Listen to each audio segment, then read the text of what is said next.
today I will show you how you can turn burger with fries, which usually has well over 1,000 calories, into a healthier version that has significantly fewer calories and also contains 47 grams of protein. Let's start with the fries. For this, you need to peel 250 grams worth of mealy potatoes like russet. Yes, you need to peel them, and I will show you why in a second. After that, cut the potatoes in half and then into planks about 2 cm or 1 inch thick. I'm cutting them into wedges, but you could also turn them into french fries. That is up to you. Now, you can absolutely just add them into the air fryer and air fry them for 25 minutes. However, I highly recommend this additional step.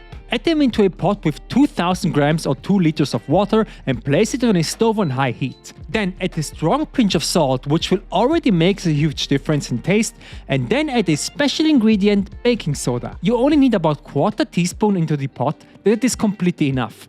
Baking soda will make the water more alkaline, which will help break down the exterior of the potatoes and make them soft. I will show you why that is important. Let the potatoes simmer for 10 minutes until they are soft enough for a knife to go through relatively easily. Then drain the water and add them to a bowl. Now add 2 grams of oil, freshly ground black pepper, and about a teaspoon of rosemary. You can also add spices like cayenne pepper or paprika. That is up to you. Next, you need to shake the bowl vigorously for about 30 seconds. Do you see the slurry at the edges? That is the reason we added baking soda. The exterior of the potatoes has become soft, which leads to an uneven surface that will make them super crispy when air fried. So, preheat your air fryer at 200 degrees Celsius or 400 F for 2 minutes and then air fry the potatoes for about 20 to 22 minutes. Don't forget to shake the basket every couple of minutes or so all the potatoes get evenly browned. While the potatoes are in the air fryer, you can make the burger. Now, the easiest swap to reduce calories is to use extra lean ground beef instead of regular ground beef. Regular ground beef has 20% fat, while the extra lean has only 5%. And that alone will reduce the calories by 50%. You will need 150 grams of ground beef per burger, make 2 portions with 75 grams each, and roll both into a ball. You don't need to form patties before cooking, we do that in the pan. Also, prepare 2 pieces of parchment paper. That will help when we smash the burgers so they don't stick to the spatula. Next is the sauce. Usually a burger consists of ketchup, mustard, some pickle juice, and a mayonnaise as a base. Now, these 3 ingredients are perfectly fine as they are relatively low in calories. However, mayonnaise is something I would recommend not using if you want to lose weight. It is basically pure fat and has 700 calories per 100 grams. This tablespoon, for example, has already 100 calories. In comparison, ketchup, which is loaded with sugar, has only 12 calories. I tried many things to swap out the mayo, like skyr, Greek yogurt, or even cream cheese. However, I think they are just not sweet enough to replicate mayo, so the most obvious replacement, if you can find it, is light mayonnaise. This comes very close to the real deal, but has only 1/3 of the calories. It's still 270 calories, which is quite a lot, but it's better than 700. If you cannot find this, however, I would recommend using laughing cow cheese. This is a soft cream cheese that it's also sweet. When tasting the recipe, this was the second best in my opinion. So, place a bowl on a scale and add in 10 grams of ketchup. If you can't find 0 added sugar ketchup, that would be perfect, as it has only 44 calories per 100 grams. Next is 10 grams of light mayonnaise, 5 grams of mustard, then about a tablespoon of pickle juice, a pinch of salt, freshly ground black pepper, and a 1/4 teaspoon of garlic powder. Mix it until you get an orange-looking smooth sauce like this. Next is the bun. Many buns, especially brioche buns, have a ton of butter incorporated.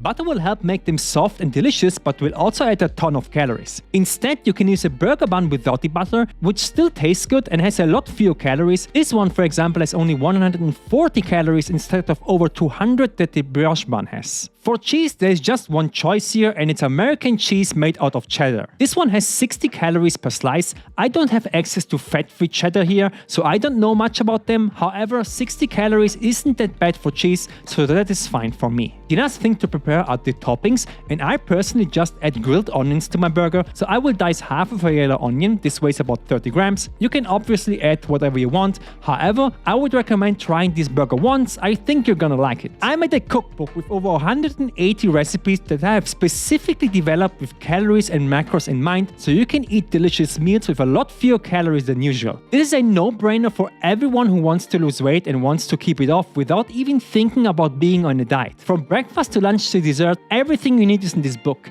And the best part is posted, I will constantly be updating the book and you will receive every update for free once you've purchased the book. You won't regret buying it, the link is in the description. So let's get cooking. For the best result, I will use a big cast iron pan. Non-stick will work as well, just not as good as this. Switch to medium heat and spray a bit of oil and add in the onions with a small pinch of salt. I will fry the onions now for 2 to 3 minutes until they become translucent and have brown spots.